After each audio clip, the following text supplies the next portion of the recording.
संदीप कुमार साहू जी जिला परिषद जो आपके स्टेज में आने वाले कुछ ही क्षणों में, इसलिए थोड़ा सा साइड करके रखिएगा यहाँ पे सामने।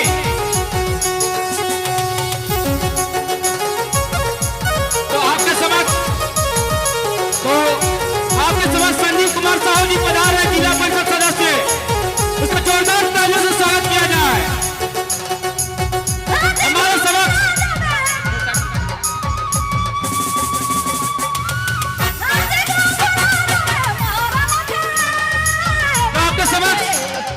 इस जिला परिषद के जिला परिषद समिति सदस्य संदीप कुमार साहू जी आ रहे हैं।